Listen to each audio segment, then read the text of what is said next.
Now, Hillary Clinton has received a significant amount of criticism about not releasing her transcripts for speeches she gave to Goldman Sachs. Now, Goldman Sachs is not the only bank or financial institution she gave speeches to. I want to tell you about the rest. And then this is just in the period of 2013 to 2015 after she stepped down from being Secretary of State. And this is not campaign contributions. All this money went straight into her own pocket, which then makes this a whole different level of corruption. So let's first give you the facts. According to public disclosures, The Intercept writes, by giving just 12 speeches to Wall Street banks, private equity firms, and other financial corporations, Clinton made $2,935,000 from 2013 to 2015. It's not a bad living, right? 12 speeches. The speeches are about an hour long. I understand it takes a little bit of time to get there. It takes a little bit of time to schmooze the bankers before and afterwards. But in essence, it's an hour-long speech. For 12 hours of work, she made $2.9 million. By the way, she's opposed to the $15 minimum wage. She's now bragging about and trying to take credit for what happened in New York with a $15 minimum wage. She's on the record as being against it. But her minimum wage is $225,000 per hour. That's literal. In fact, let me show you a list of the banks that she gave speeches to in that time period. As you can see, they're all $225,000. That's her minimum wage per hour. That's how long the speeches are. So that's Ameriprise, Apollo Management, Bank of America, Canadian Imperial Bank, Deutsche Bank, Fidelity Investments, Golden Tree Asset Management, Goldman Sachs, obviously Morgan Stanley, UBS. Now, if you're wondering why it's $675,000 to Goldman Sachs, she gave 3 speeches there. Now, she doesn't want to release those transcripts. Let me ask you something. After the first speech where they paid her $225,000, if she said something they didn't like, do you think they would have invited her back a second time or a third time? No, they liked what they were hearing. That's why she doesn't want to release those transcripts.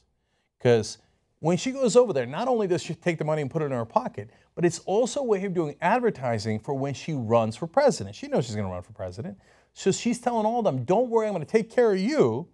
And by the way, she can disprove me any minute. Release the transcripts, show us what you actually said. We already have insiders that have leaked to Politico, among others, saying, yeah, of course she kissed our ass. What do you think we paid her the money for? But understand, the other thing she's doing is advertising, saying, hey, when I run, don't forget to give to my political campaign as well. Oh, it's a twofer. That's why they keep inviting her back, because they like what she said. Those bankers love what she said. Now, look, is it wrong to get paid for the speeches? It depends. It's not blanket wrong. So, for example, comedians go and get paid for acts that they do on college campuses. Am I against Chris Rock, Jon Stewart, whoever getting money for that? No. Sometimes people get paid for speeches. I've gotten paid for speeches in the past. Tiny amount, nothing like this, right? But it's a way to get you out to somewhere you might not necessarily have gone because they want to hear from you. God bless. $225,000? They really want to hear from you that much? Over and over and over again? No. That's not because they're interested in hearing from you. That's because they're interested in giving you the money for some return. Bernie Sanders has talked about this. You think the bankers are stupid? You think they're like, I mean, for 40 years we've been giving to the Clintons. Golly gee, they keep screwing us over. Okay, let's try it one more time. No. For 40 years they've been giving to the Clintons because every year the Clintons have delivered for them. She says, oh, name me anything that is that my vote has been influenced on. Yeah, the bankruptcy bill. Before you were in office and before you got these paid speeches and the campaign contributions, you were against the bankruptcy bill. After you got all those contributions and you became a senator from New York and you got those contributions from the banks, you switched your vote. And you were like, oh, yeah, the banks, no, people shouldn't be let out of bankruptcy easily. No, the banks should crush them and make sure they get every penny out of them. So there, I just showed it to you. By the way, there's many other examples as well. Okay, now let me give you more details. In 2011, the Census Bureau estimated that across all majors, a bachelor's degree holder can expect to earn $2.4 million over his or her work life. Now, I give you that for context. She made $2.9 million from 12 speeches. If you go to school, you go to college, and you work your whole life, on average, you're going to make $2.4 million. Your whole life. She did it. She got a lot more than that in just 12 hours. Is this corruption? I can't quite tell. Okay, a Pew Research analysis published the same year estimated that a typical high school graduate can expect to make just $770,000 over the course of his or her lifetime. So if you don't have a college degree, you're only going to make $770,000 your whole life. She makes more than that in just 4 speeches. She made almost that same amount from just the 3 speeches she gave to Goldman Sachs. 3 hours of work. Is this corruption? No, it's actually a little bit worse than that. Because when they give the money to her campaign, that's corruption. When they give the money straight to her, that's closer to bribery. Now, you're not supposed to say that because that ruffles feathers in Washington and New York. The establishment media hates it when you use words like bribery. But what is this? I mean, is she a comedian? Is she an entertainer? Why is she not releasing the transcripts? I'll release the transcripts of any speech I've ever given, free or paid or anything else, because I'm proud of those speeches, right? But in her case, mum's the word. No, they didn't pay her for the speech. They didn't pay her because it was a really entertaining speech. They paid her in advance of services rendered.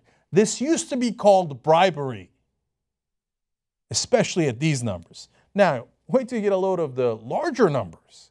So, the Associated Press notes that during Hillary Clinton's time as Secretary of State, Bill Clinton earned $17 million in talks to banks, insurance companies, hedge funds, real estate businesses, and other financial firms. So after she leaves office, they give her nearly $3 million directly to her.